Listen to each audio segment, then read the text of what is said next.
Meio Sol Amarelo, de Chimamanda Ngozi Adichie. Capítulo 1, continuação. Nas semanas seguintes, as semanas em que examinou cada canto da casa, em que descobriu que havia uma colmeia instalada no cajueiro e que as borboletas convergiam para o jardim da casa quando o sol ficava mais forte, teve também o cuidado de aprender os ritmos da vida do patrão. Todas as manhãs apanhava o Daily Times e o Renaissance que o entregador deixava na porta e dobrava os jornais sobre a mesa, ao lado do chá e do pão do patrão. Já estava com o Opel lavado antes de ele ter terminado de tomar o café da manhã. E quando o patrão voltava do trabalho e fazia a cesta, ele tirava o pó do carro outra vez, antes que saísse para ir jogar tênis. Circulava em silêncio pela casa nos dias em que o patrão se fechava durante horas a fio em seu escritório. Quando o patrão se punha a andar pelo corredor, falando em voz alta, ele se certificava de que havia água quente pronta para o chá. Esfregava o chão todos os dias, limpava as persianas até elas reluzirem sob o sol de final de tarde. Prestava maior atenção nas minúsculas fendas da banheira e polia os pires que usava para servir nós de cola aos amigos do patrão. Havia, no mínimo, 2 visitas por dia naquela sala, com a vitrola tocando suavemente estranhas músicas com flauta, num volume baixo o suficiente para que os sons da conversa, das risadas e do tilintar dos copos chegassem até a cozinha ou ao corredor, enquanto o Gu passava as roupas do patrão. Mais que isso, o Gu queria dar ao patrão todos os motivos do mundo para continuar a empregá-lo, e, por isso, uma manhã resolveu passar suas meias. Elas não pareciam amassadas, aquelas meias pretas caneladas, mas ele achou que ficariam ainda melhores passadas. O ferro quente silvou, e quando ergueu, viu que metade da meia estava grudada nele. Ficou paralisado. O patrão estava na mesa, terminando de tomar o café, e entraria a qualquer instante para calçar as meias e os sapatos e pegar a pasta para ir trabalhar. O Gu quis esconder a meia sob a poltrona e correr para pegar o novo par, mas suas pernas não se mexeram. Ficou parado no mesmo lugar, com a meia queimada, sabendo que o patrão iria encontrá-lo daquele mesmo jeito. "Você passou minhas meias, não foi?" perguntou o patrão. "Seu energúmeno." Energúmeno saiu de sua boca feito música. Desculpe, sir. Eu já lhe disse para não me chamar de sir."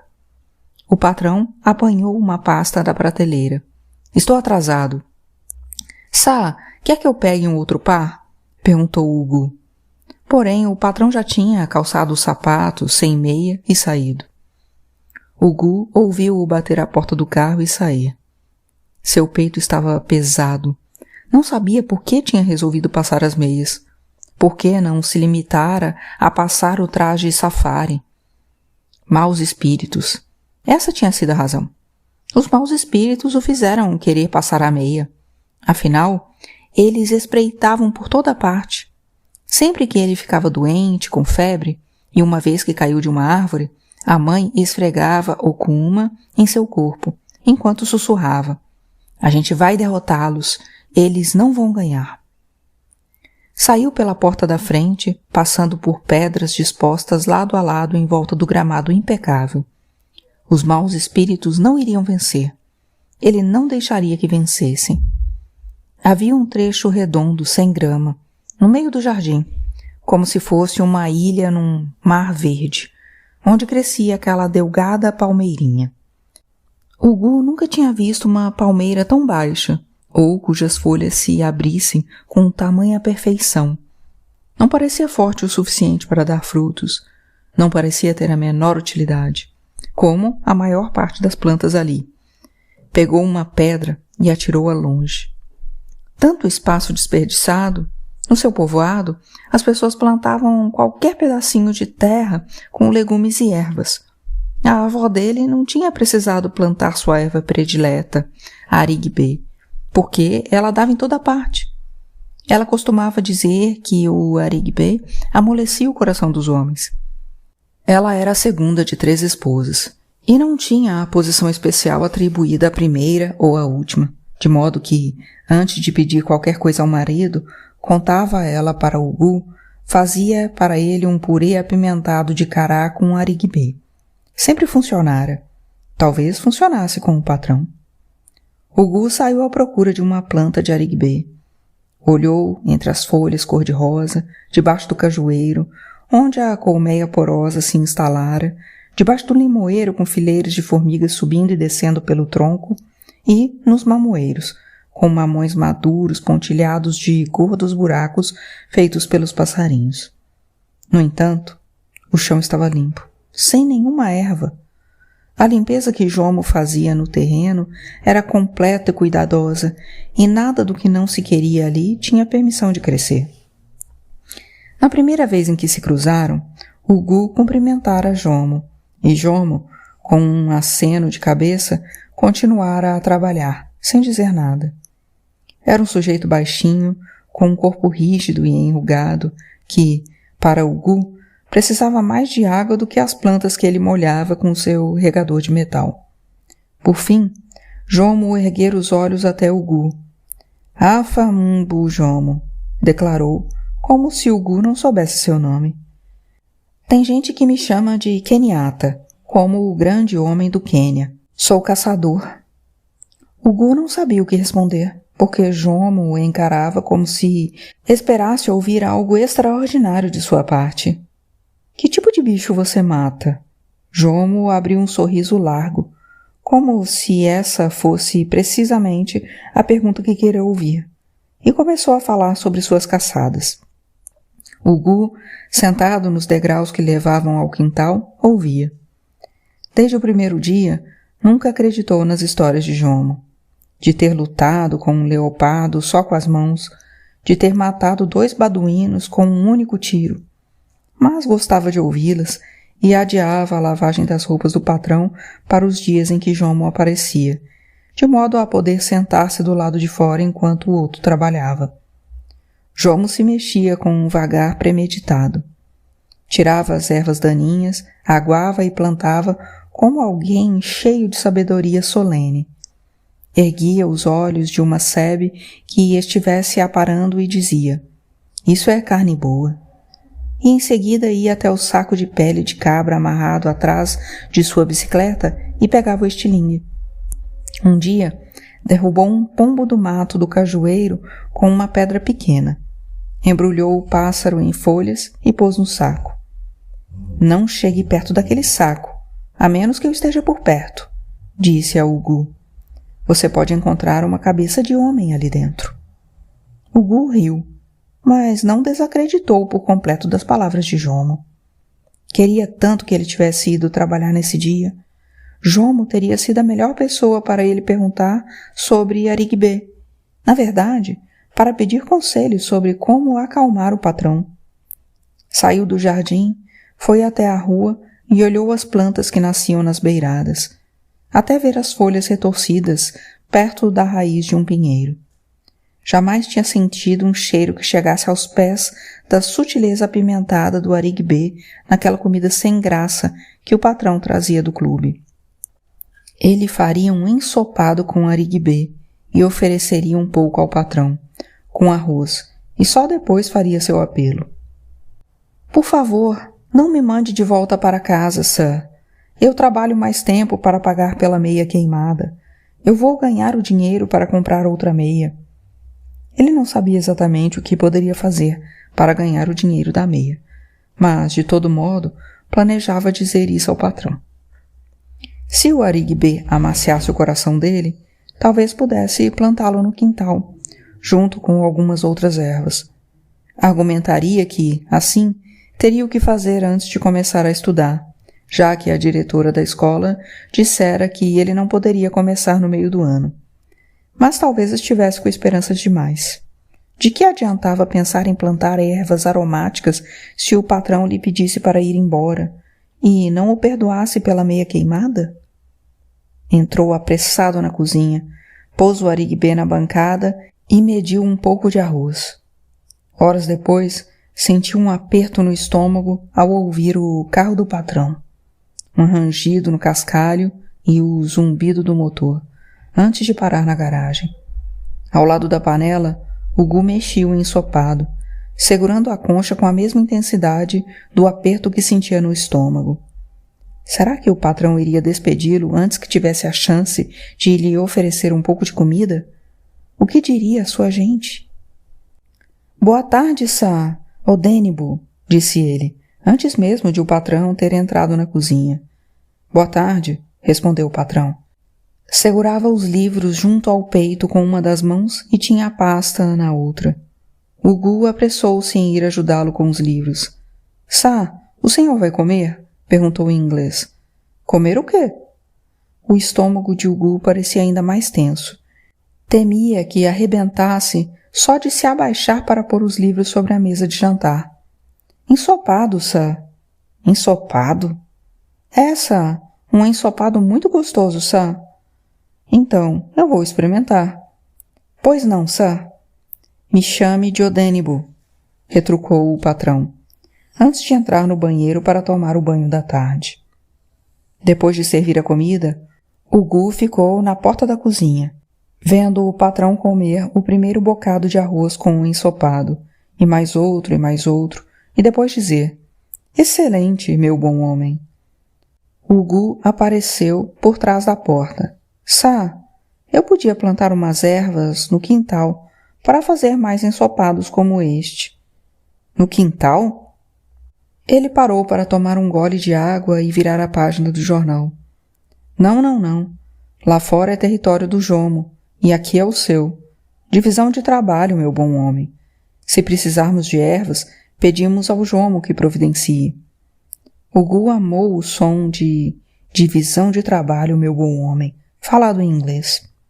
Certo, Sá, disse ele, ainda que já estivesse pensando no melhor lugar para as ervas, perto do alojamento dos criados, aonde o patrão nunca ia.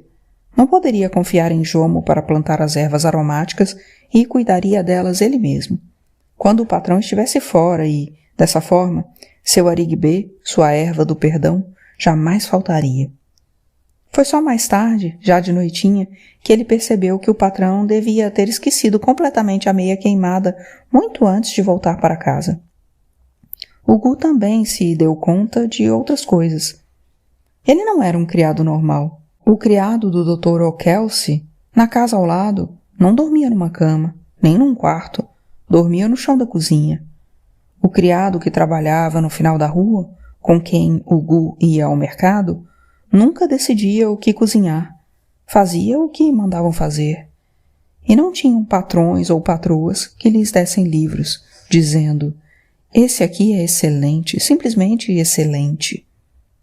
O Gu não entendia a maioria das frases dos livros, mas fazia questão de fingir que estava lendo. Também não entendia direito as conversas do patrão com seus amigos, mas assim mesmo escutava que o mundo tinha que fazer mais a respeito dos negros mortos em Chapeville, que era bem feito para os americanos os russos terem derrubado o avião espião mandado para lá, que de Gaulle estava enfiando os pés pelas mãos na Argélia, que as Nações Unidas nunca se livrariam de Tchombe, em Katanga. De vez em quando, o patrão se levantava, erguia a taça e a voz. Um brinde àquele corajoso americano negro que entrou para a Universidade do Mississippi. Ao Ceilão, e a primeira vez que temos uma primeira-ministra. A Cuba, por derrotar os Estados Unidos naquilo que eles mais se destacam. E o Gu gostava do tilintar de garrafas de cerveja nos copos, do retinir de copos contra copos, de garrafas contra garrafas. Nos fins de semana, apareciam ainda mais amigos e, quando o Gu entrava para servir as bebidas, o patrão às vezes o apresentava, em inglês, é claro. O Gu me ajuda a cuidar da casa, um garoto muito esperto. O Gu continuava abrindo garrafas de cerveja e de coca em silêncio, ao mesmo tempo que, cheio de orgulho, sentia o rubor vir subindo lá da ponta dos pés. Gostava sobretudo quando o patrão o apresentava a estrangeiros, como, por exemplo, a Mr. Johnson, que era do Caribe e gaguejava quando falava. Ou então ao professor Lehman, o sujeito de voz nasal que viera dos Estados Unidos e que tinha olhos tão verdes quanto os de uma folha nova. O Gu ficou com um pouco de medo a primeira vez que o viu, porque imaginava que só os maus espíritos tinham olhos cor de capim. Logo, o Gu se familiarizou com as visitas e passou a levar as bebidas antes mesmo de o patrão pedir. Havia o Dr. Patel, um indiano que tomava cerveja Golden Guinea misturada com coca. O patrão o chamava de Doc.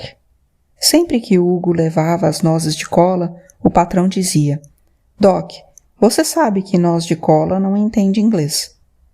Antes de abençoar a semente de Ibo. O Dr. Patel ria todas as vezes, com grande prazer, escarrapachado no sofá, as pernas curtas atiradas para o alto, como se fosse a primeira vez que escutava a piada. Depois que o patrão quebrava sua noz de cola, passava o pratinho adiante. O Dr. Patel pegava uma metade e punha no bolso da camisa. O Gu nunca o viu comer uma só semente. Havia o professor Ezeca, muito alto e magro, com uma voz tão rouca que parecia cochichar o tempo inteiro. Sempre que era servido, pegava e segurava o copo contra a luz, para ter certeza de que fora bem lavado. Às vezes, levava sua própria garrafa de gin. Em outras, pedia chá e depois se punha a examinar o açucareiro e o leite, resmungando. As bactérias têm um poder extraordinário.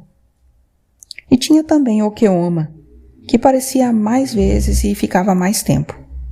Dava a impressão de ser mais jovem que os outros. Estava sempre de short e tinha uma vasta cabeleira, mais alta ainda que a do patrão, repartida de lado. O cabelo parecia áspero e embaraçado, ao contrário do cabelo do patrão, como se Okeoma não gostasse de penteá-lo. Okeoma bebia Fanta. Em algumas tardes, lia suas poesias em voz alta, segurando as folhas na mão, e o Gu, da porta da cozinha, dava uma olhada e via todos os convidados escutando como se estivessem meio paralisados, como se não ousassem respirar. Depois, o patrão batia palmas e dizia, no seu vozeirão, a voz da nossa geração. E as palmas continuavam até o Okeoma dizer, meio azedo, já basta. E havia também a senhorita Adebayo, que bebia conhaque como o patrão, e não era nada do que o Gu esperava de uma professora universitária. A tia havia lhe contado um pouco sobre as mulheres que ensinavam na universidade. Ela devia saber, afinal trabalhava de faxineira na Faculdade de Ciências durante o dia e como garçonete no clube à noite. Além disso, às vezes os professores pagavam para ela ir limpar suas casas. E a tia dissera que as mulheres mantinham fotos de seus dias de estudante em Ibadan, na Grã-Bretanha ou nos Estados Unidos nas estantes. No café da manhã, comiam ovos que não estavam totalmente cozidos, tanto assim que a gema ficava dançando de lá para cá. Usavam perucas de cabelos lisos e soltos e usavam vestidões que ficavam raspando nos tornozelos. Certo dia, contou a história de um casal, numa festinha do clube, que saltou de um belo Peugeot 404, ele num elegante terno cor de creme, ela num vestido verde. Todos se viraram para olhá-los, andando de mãos dadas. Aí o vento arrancou a peruca da mulher. E ela era careca. As mulheres usavam pentes muito quentes para alisar o cabelo, a tia havia dito, porque queriam ficar iguais às brancas, embora os pentes acabassem queimando o cabelo delas. O Gu tentara imaginar a mulher careca, bela, com o nariz levantado, não aquele nariz achatado com o qual estava acostumado. Imaginou quietude, delicadeza, o tipo de mulher cujos espirros, cuja risada e cuja fala seriam tão macios como as penugens que ficam bem junto à pele da galinha. Porém, as mulheres que visitavam a casa do patrão, as que ele via no supermercado e nas ruas, eram diferentes. A maioria usava peruca, algumas tinham tranças ou o cabelo entrelaçado com cordões, mas nenhuma era um talo delicado de capim. Eram todas espalhafatosas, e a campeã era a senhorita Adebayor. Ela não era Ibu. O Gu sabia só pelo nome. Mesmo que até então não tivesse cruzado com ela e sua criada no mercado e escutado sua conversa num iorubá rápido e incompreensível. No dia em que a encontrou, ela lhe disse para esperar que lhe daria uma carona de volta ao campus. Mas ele agradeceu e disse que ainda tinha um monte de coisas para comprar e que tomaria um táxi, embora já tivesse terminado as compras. Não queria entrar no mesmo carro que ela. Não gostava da maneira como sua voz se erguia acima da voz do patrão, desafiadora, argumentativa. Muitas vezes tinha de se controlar para não mandá-la calar a boca, sobretudo quando ela chamava o patrão de sofista. Ele não sabia o que significava sofista, mas não gostava de ouvi-la chamar o patrão desse nome. Assim como também não gostava do jeito como ela olhava para o patrão. Mesmo quando havia outra pessoa falando e ela devia estar concentrada nessa pessoa, seus olhos não desgrudavam dele. Num sábado à noite, Okeoma deixou cair um copo e o Gu entrou para varrer os cacos no chão. E levou um tempão para fazer a limpeza. A conversa ficava mais clara, ouvida da sala, e era mais fácil decifrar o que o professor Ezeca dizia. Da cozinha, era quase impossível escutar o homem. Nós devíamos organizar uma grande reação pan-africana ao que está acontecendo no sul dos Estados Unidos, disse o professor Ezeca. O patrão cortou-o na hora. Você bem sabe que o pan-africanismo é fundamentalmente um conceito europeu. Você está tergiversando, retrucou o professor Ezeca, balançando a cabeça com a superioridade de sempre. Talvez seja uma noção europeia, disse a senhorita Adebayor, mas, de uma perspectiva global, todos somos uma única raça. Que perspectiva global? Perguntou o patrão. A perspectiva global do homem branco. Será que você não percebe que nós não somos todos iguais, exceto na visão de quem é branco? A voz do patrão se alterava com facilidade. O Gu já anotara isso. E lá pela terceira dose de conhaque, ele começava a gesticular com o copo. Debruçado para a frente até ficar sentado quase na beirada da poltrona. Tarde da noite, quando o patrão já estava na cama, o Gu sentava na mesma poltrona e se imaginava falando inglês fluente, conversando com convidados imaginários, todos fascinados, usando palavras como descolonização e pan-africanismo, moldando sua voz conforme a do patrão e mexendo e remexendo o corpo até também ficar na beiradinha da poltrona. Claro que nós somos todos iguais, todos temos a opressão branca em comum, disse a senhorita Adebayor secamente. O pan-africanismo é simplesmente a resposta sensata. Claro, claro. Mas o que eu digo é que a única identidade autêntica para um africano é sua tribo, disse o patrão. Eu sou nigeriano porque um branco criou a Nigéria e me deu essa identidade. Sou negro porque o branco fez o negro ser o mais diferente possível do branco. Mas eu era Ibo antes que o branco aparecesse. O professor Ezeca bufou e balançou a cabeça, com as pernas finas cruzadas. Mas você só tomou consciência de que era Ibo por causa do homem branco. A ideia do pan-Ibo só surgiu por causa da dominação dos brancos. Você tem que entender que tribo, hoje em dia, é um produto tão colonialista quanto nação e raça. O professor Ezeca tornou a cruzar as pernas. A ideia do pan-Ibo já existia muito antes da chegada do branco, gritou o patrão. Vá perguntar aos mais velhos em sua aldeia sobre a história. O problema é que Odenigbo é um tribalista irremediável e temos que mantê-lo calmo, disse a senhorita Adebayor. E então fez algo que assustou o Gu. Levantou-se, rindo, foi até o patrão e prendeu os lábios dele nos dedos. Ficou ali pelo que pareceu um bom tempo, com a mão na boca do patrão. O Gu imaginou a saliva diluída em conhaque tocando os dedos dela. Enrijeceu o corpo todo, recolhendo os cacos. Como gostaria que o patrão não ficasse ali sentado, balançando a cabeça, como se a coisa toda fosse muito engraçada. A senhorita Debaillot tornou-se uma ameaça depois disso. Começou a se parecer mais e mais com um morcego, com seu rosto ressequido, sua pele nublada e seus vestidos estampados que se agitavam em volta do corpo feito asas.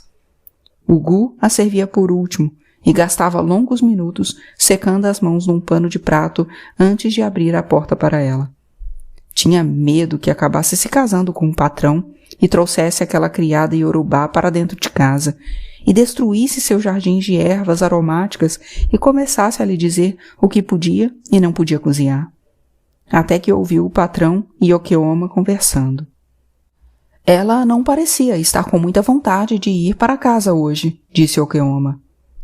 No Okem, você tem certeza de que não está planejando fazer alguma coisa com ela? Não fale besteira. Se estiver, ninguém em Londres vai ficar sabendo. Olha aqui. Eu sei que você não está interessado nela, nesse aspecto, mas o que me intriga é o que essas mulheres todas veem em você.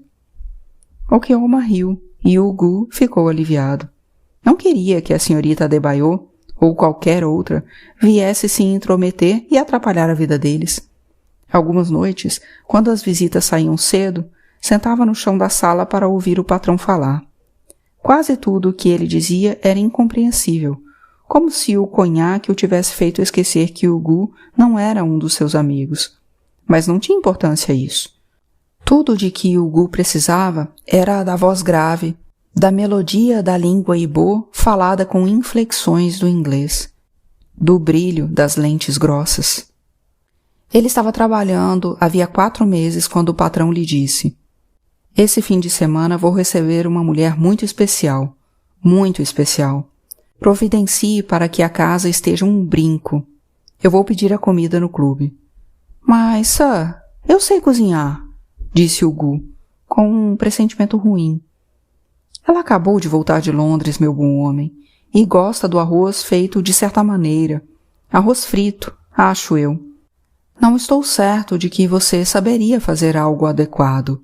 O patrão se virou para ir embora. Eu sei fazer isso, sir, disse o Gu, mais que depressa, embora não fizesse a menor ideia do que era arroz frito. Deixa eu fazer o arroz e o senhor pega o frango no restaurante do clube. Negociação engenhosa, disse ele, em inglês. Então estamos combinados. Você faz o arroz. Pois não, sir, disse o Gu. Mais tarde, limpou os quartos e esfregou a privada com todo cuidado, como sempre fazia. Porém o patrão olhou, disse que não estavam limpos o suficiente e saiu para comprar um vinho. E perguntou, com voz azeda, por que o Gu não limpava os espaços entre os ladrilhos. O Gu limpou tudo de novo. Esfregou até o suor começar a escorrer pelos lados do rosto, até o braço doer. E no sábado estava uma fera enquanto cozinhava. Até então o patrão nunca se queixara de seu trabalho. Era culpa dessa mulher. Essa mulher que o patrão considerava especial demais, até mesmo para comer a comida de Gu, recém-chegada de Londres ainda por cima. Quando a campainha tocou, ele resmungou em voz baixa uma praga sobre barriga inchada de tanto comer fezes.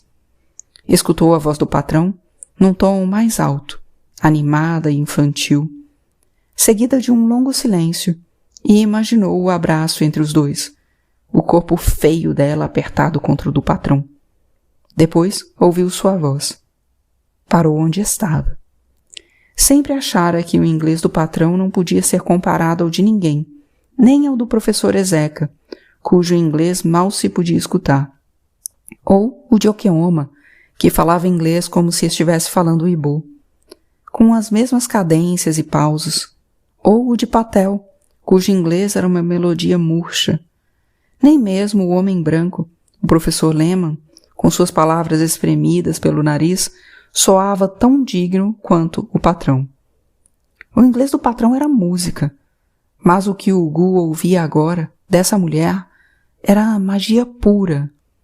Ali estava uma língua superior, uma língua luminosa, o tipo de inglês que ele escutava no rádio do patrão, saindo com uma precisão cortante. Fazia lembrar um cará sendo fatiado com uma faca nova bem afiada, a perfeição tranquila de cada fatia. "O Gu", chamou o patrão, "traz uma coca." O Gu entrou na sala de estar. Ela cheirava a coco. Ele a cumprimentou com um boa tarde, que foi um resmungo, os olhos postos no chão. "Kedu?" perguntou ela. "Estou bem, Ma." Ainda assim, não olhou para ela. Abriu a garrafa e ela riu com alguma coisa que o patrão disse. O Gu estava prestes a servir o refrigerante quando ela tocou na sua mão e disse: "Rapuba, não se preocupe."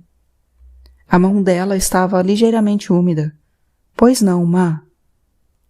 "Seu patrão me contou que você toma conta dele muito bem, Gu", disse ela. Suas palavras em Ibu eram mais suaves que as palavras em inglês, e ele ficou decepcionado ao ver como saíam fáceis. Ele queria que ela tropeçasse no Ibu. Não esperava que um inglês tão perfeito sentasse lado a lado com um Ibu igualmente perfeito. "Tomo sim, sir", resmungou, com os olhos ainda pregados no chão. "O que foi que você cozinhou para nós, meu bom homem?" perguntou o patrão, como se já não soubesse. Ele parecia irritantemente serelepe. "Eu sirvo agora, sir", disse o Gu, em inglês, e logo em seguida pensou que teria sido melhor dizer "eu vou servir agora", porque soava melhor, porque teria causado uma impressão mais bonita. Enquanto punha à mesa, evitou olhar para a sala de estar, embora pudesse ouvir a risada dela e a voz do patrão, com aquele novo timbre irritante. Finalmente olhou, enquanto os dois se sentavam à mesa. O rosto oval era liso como um ovo, e tinha aquele tom suculento de terra encharcada de chuva, os olhos bem grandes e amendoados. Ela não parecia ser alguém que pudesse estar andando e falando como as demais. Ela devia estar num estojo de vidro, como o que havia no escritório do patrão, num lugar onde as pessoas pudessem admirar seu corpo carnudo e curvilíneo, e onde pudesse ser preservada sem máculas. Seu cabelo era comprido, cada uma das tranças que desciam até o pescoço terminava numa felpa macia. Ela sorria com facilidade, seus dentes tinham o mesmo branco brilhante dos olhos. Não sabia quanto tempo tinha ficado parado, olhando, até que o patrão falou: "O Gu, em geral, se sai bem melhor do que isso. Ele faz um ensopado fantástico."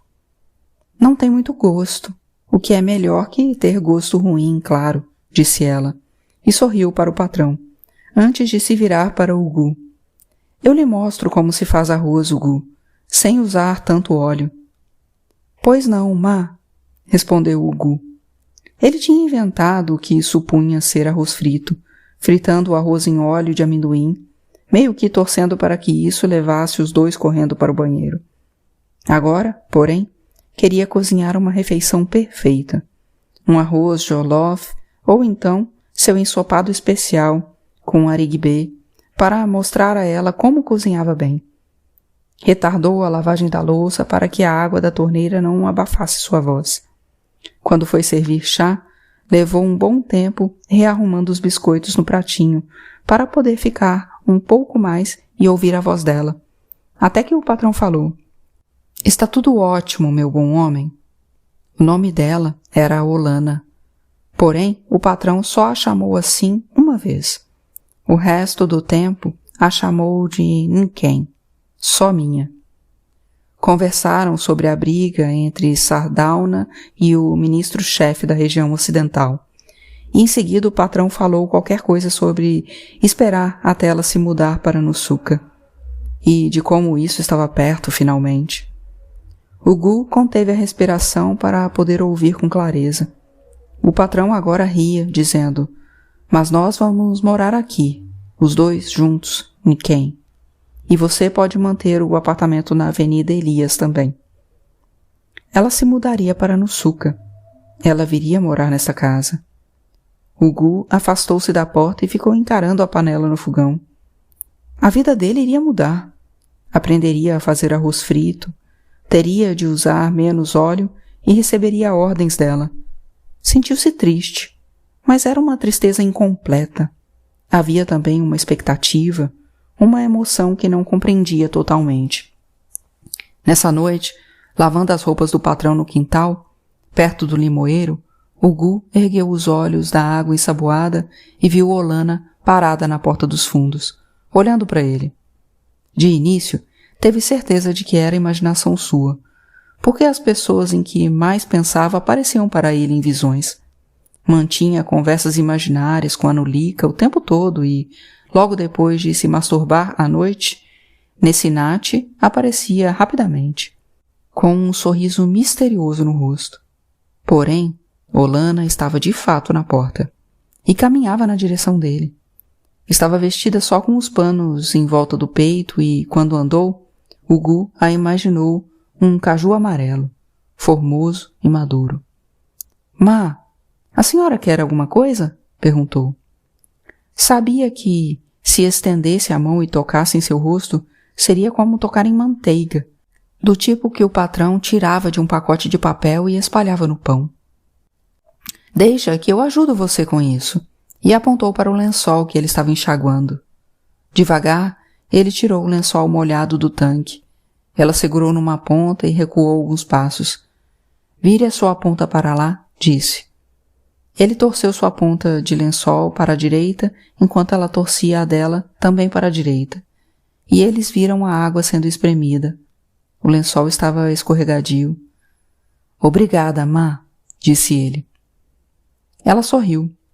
O sorriso dela o fez sentir-se mais alto. — Olha, aqueles mamões estão quase maduros. Lotecoa, não se esqueça de apanhá-los. Havia algo de refinado na voz, nela toda. Olana era como uma pedra que fica ao lado da fonte, sendo lustrada por anos e anos de água límpida. E olhar para ela era como achar essa pedra, sabendo que existem muito poucas iguais. Ela voltou para dentro. O Gu não queria dividir a tarefa de cuidar do patrão com mais ninguém. Não queria desequilibrar a vida que levava com ele. No entanto, de repente, ficou insuportável pensar em não vê-la nunca mais.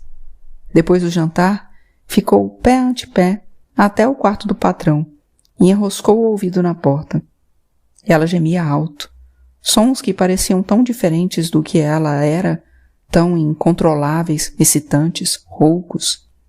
O Gu ficou parado na porta, um bom tempo, até os gemidos pararem, e só então foi para o quarto.